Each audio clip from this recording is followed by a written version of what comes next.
Golfers want to go over how important it is in the takeaway to get the club in the right position at the top. Using the gears system here, I just took 2 different swings. The one in blue was my first swing without really putting any thought into it. I just wanted to see where I was this morning. And the second swing is the adjustment. So right now there's really not a lot of difference impact location. The yellow swing did feel better. The blue swing, and a couple things I want you to note here. Notice the path outside in versus inside out. And so this takeaway is critical for us to get in the right position. This is the cool thing about the gears is we can really isolate different positions. And you can see here, a lot of times golfers, you're taught to, you see tour players keeping the club head outside the hands. This is something that actually then leads into more of a fade bias swing.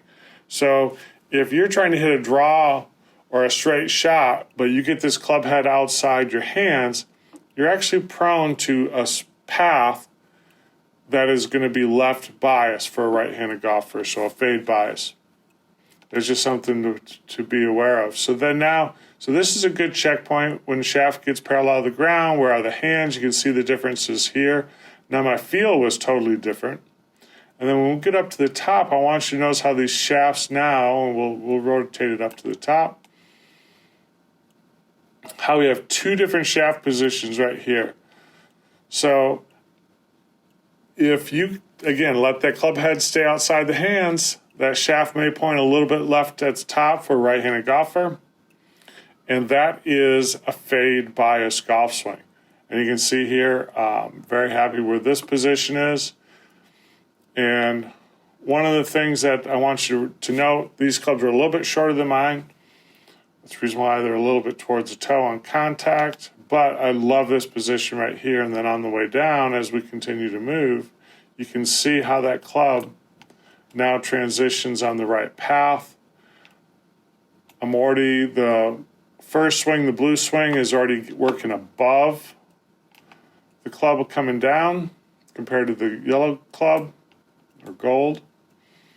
And now my delivery, going back to this kind of a P5 type of position, P6 actually, we can see the blue club head is above and outside the path of the gold club head.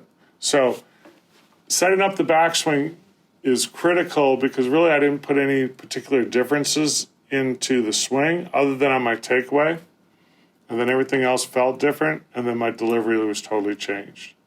So knowing how the club works on the way back, we'll set the club differently at the top, making a proper transition. See, I mean, there's really not a whole lot of difference in transition. It's just that I set the club differently in a different position, and that made it easier to deliver the club into the ball back to square. So golfers, getting the backswing correctly lined up makes the game a lot easier, makes the downswing a lot easier, because we only have 250 milliseconds to go from here to impact. We really have to make sure that, from a simplicity standpoint, that we set the club in the right position at the top, and getting the club into a laid off position or left bias position for right-handed golfers, you can see then that automatically pretty much creates that type of out to in path. So obviously if we're across the line, then that should produce an in to out path.